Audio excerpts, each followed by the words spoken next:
Hello and welcome to Two Guys, One Game. This time round we're taking a look at video games based on He-Man and the Masters of the Universe, which was one of my favourite cartoon and toy series when I was growing up. Surprisingly, there aren't many games based on He-Man, which is a shame as it really would have suited the 8 and 16-bit consoles, but never fear, I have managed to track down enough games to fill out my usual quota of 6 games per video. Now how about I shut the hell up and we take a look at those games. Let's start with He-Man and the Masters of the Universe for the Commodore 64. As with every game you're going to see in this video, you take control of He-Man and set out to stop the evil Skeletor. Here you have a side-scrolling action game where you have to explore in and around Castle Greyskull, fighting enemies and collecting items and keys that you'll need to stop that evil bony bastard from being an evil bony bastard. The game looks really good, with some smooth but slow scrolling. He-Man is recognisable, and so are most of the enemies, which seem to be all from the show. The animation here is actually pretty good as well, if a little choppy. Controlling He-Man can take a bit of getting used to, as it's the Commodore 64. You can move in all 4 directions, but pressing diagonally on the joystick makes you jump, so if you want to walk straight up, you have to press up on the joystick and no diagonals. This does often mean that you'll have some problems and led to me accidentally jumping into spike pits, which isn't ideal. The C64 joystick only has one button too, which is your attack, and to be fair, this works pretty well. Not all enemies can be killed, but the ones that can go down pretty easily, and the hit detection is quite forgiving considering they've made him have a really chody little sword. The game isn't huge, but again, it's a Commodore 64 game. You can actually beat the whole thing in about 10 minutes when you know what you're doing. You have to collect 4 items which you'll need to build a device that stops Skeletor. These are always in the same place on the map, but the actual item that appears is random, which is a bit odd as it doesn't matter what order you collect them in. You'll be exploring Castle Greyskull, as well as the swamps of Eternia and some catacombs. Each area only has one section to it, but they're fairly large and packed with enemies and traps. This may be a small game, but it will take some time before you figure out your way around the map. Thankfully, the music here is just awesome. There's only one track, and it's a SID version of the He-Man cartoon theme song, and it sounds great. The loop is a little short, and doesn't loop until you get onto a new screen, which is a shame, and of course you can't have sound and music at the same time due to limitations of the console, but trust me, you do want the music here. Overall, I was actually really surprised with this game. It's a lot of fun, and it's the right amount of challenge. If you're a C64 and a He-Man fan, you definitely need to give this one a go. Masters of the Universe Terraquake, also for the Commodore 64, is a text-based adventure in the He-Man universe. There's really not that much to say about this one. It's one of those adventures where you have to just type in all of your commands. Each screen gives you a description of what's happening, and you'll need to type what you want to do. So if there's a person, you have to type talk. If there's an item, you type get, and if you want to move somewhere, you just type in the compass direction indicated on the screen.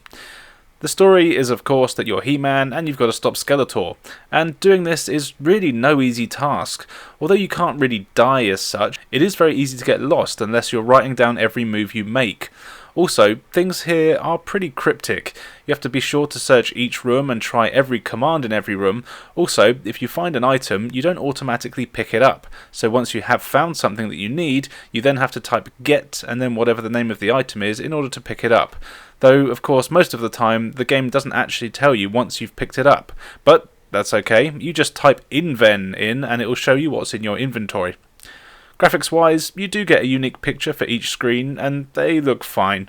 Nothing special, and certainly not the best the C64 can do, and you always have this weird picture of He-Man and Skeletor standing there looking just a bit gormless too. But the majority of the game is text, which, I mean, that's all part and parcel of these sorts of games anyway. There's also no sound or music in the game. Well, actually that's not quite true. There is a clicking noise that happens while you're typing on the keyboard, but that's all you get. To be honest, I haven't really played many games like this, and this one certainly didn't do much to keep my interest after I got stuck about half an hour in, but I don't know if this is a good example of this game or not. I know there's fans of text-based adventures out there, but they're not really my bag, so unless you're really into them and haven't tried this, I'd say you might as well leave it alone.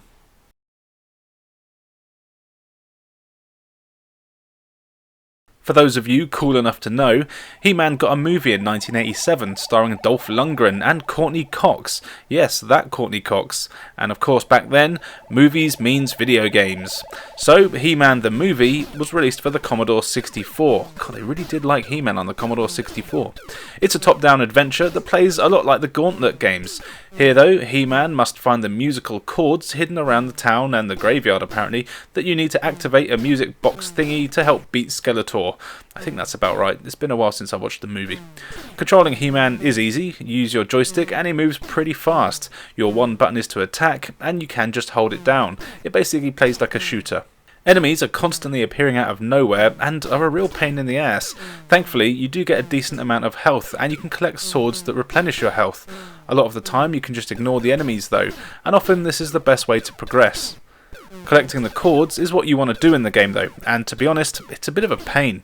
The map is a pretty large world and the chords are hidden in random spots, and the problem is that I'm constantly getting lost. The thing is that the map is all connected as it should be, but when you enter a new screen, you always appear in the middle of the level, so I couldn't tell which of the exits I've just come through, and you avoid going back and forth way more than you should.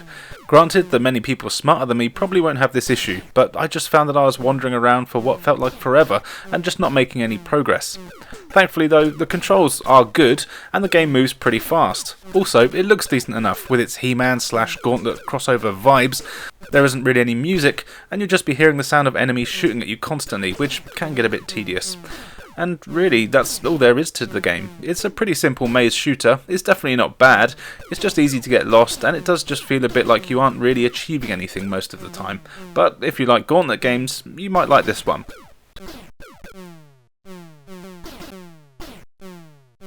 And finally for the Commodore 64 is He-Man Jr.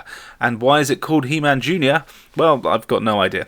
Now, I do have a feeling that this is a game that was originally nothing to do with He-Man and they just threw some sprite swaps in there and called it a day. But hey, that doesn't mean it's a bad game, does it? Well, the initial title screen, which is the worst picture of He-Man that I've ever seen, wasn't a particularly good sign. Then you're thrown into another top-down shooter similar to the movie game. Here you guide He-Man up the screen, dodging an onslaught of enemy fire from all sorts of enemies, from plants to robots to what appear to be doctors. You have to make your way up the screen, shooting anything that gets in your way, because of course He-Man was famous for shooting enemies and not for having a massive sword or anything like that. Anyway, actually playing the game is surprisingly fun. It's not actually a bad shooter. The enemies all fire in one direction, so avoiding their shots can be easy. However, there are just so many on screen at once that it does often get difficult. You can only shoot 2 bullets at a time, and you have to wait for them to be off screen before you can fire again. Also, you can fire in 8 directions, which does make it easier to plan your attack strategies. The game looks pretty basic, with very little in the way of animation. It does look like it was all done on Microsoft Paint, and again, there's no music here, just the sound of your shots. Also, it's an incredibly short game, and I actually managed to beat it my first time in about 5 minutes. Well, at least I think I did. Basically, after a few minutes, I got to a room with Skeletor and a couple of his minions, so of course I killed them, and that was it. But the game didn't stop, I just couldn't go anywhere, so I'm presuming that was the end. I'm just stuck in a room. But you know what, it was actually a perfectly competent shooter that I quite enjoyed, and the fact that it ended so soon was probably a good thing as it didn't overstay its welcome. Still, if you want a Commodore 64 He-Man game, stick with the platform game. That one is definitely the best one for the system.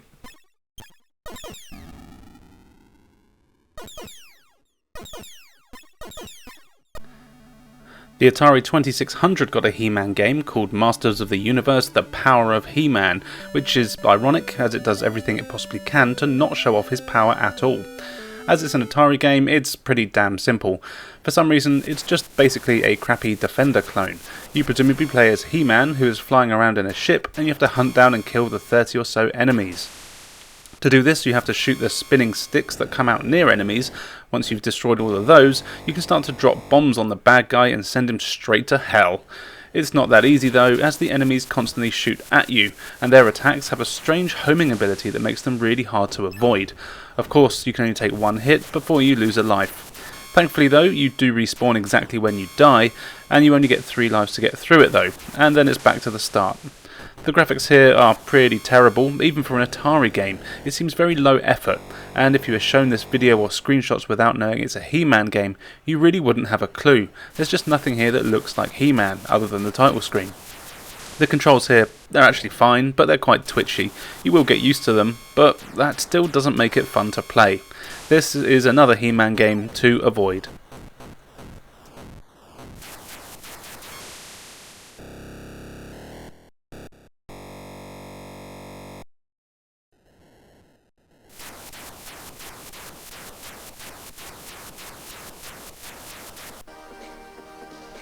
Over to the Game Boy Advance now for He-Man, the Power of Greyskull.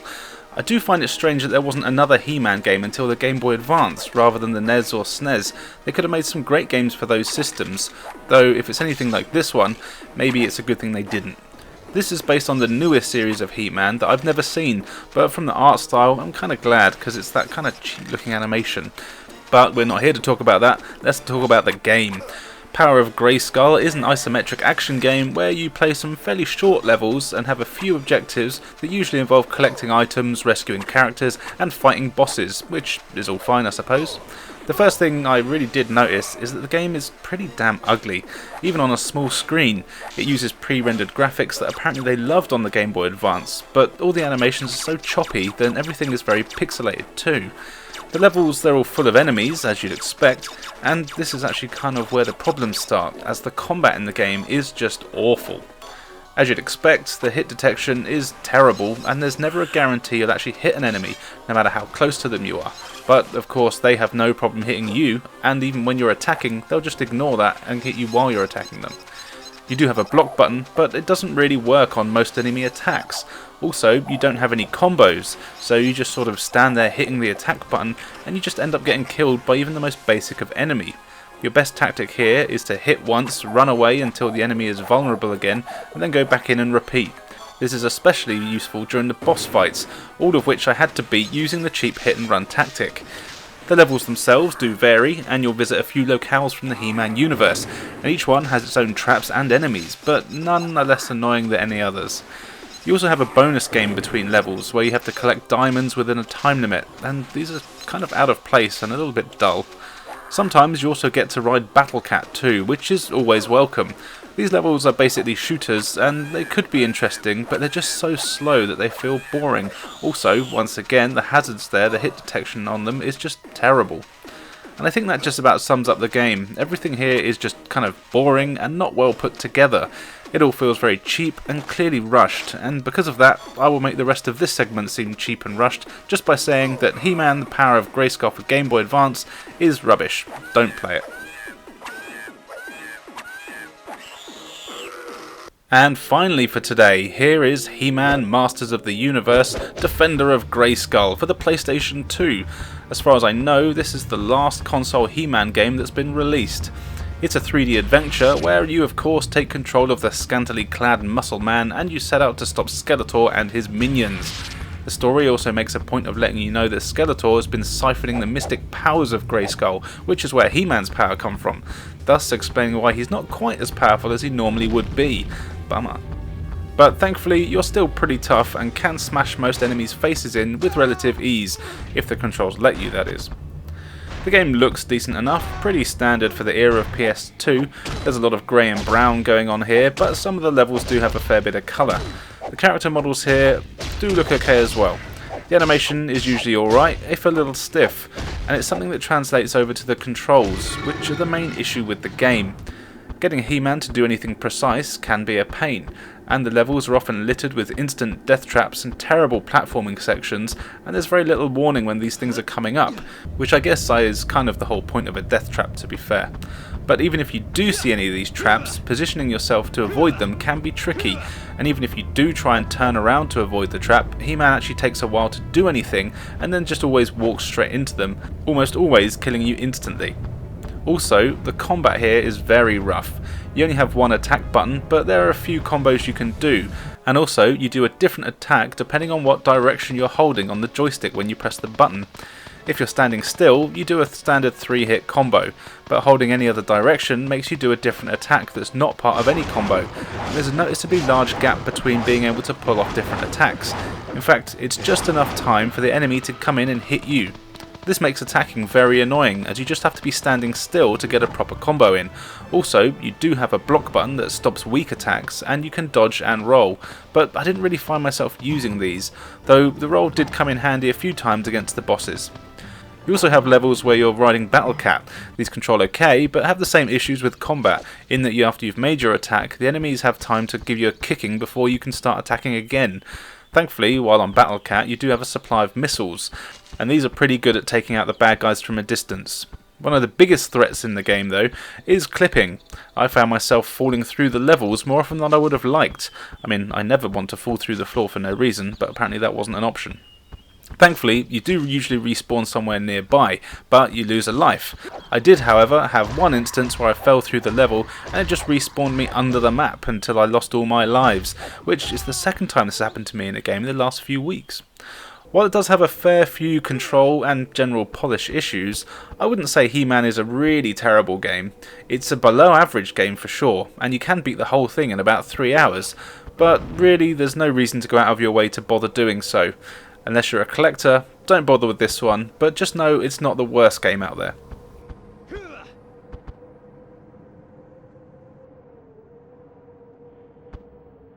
So there you go, 6 games where you get to play as He-Man.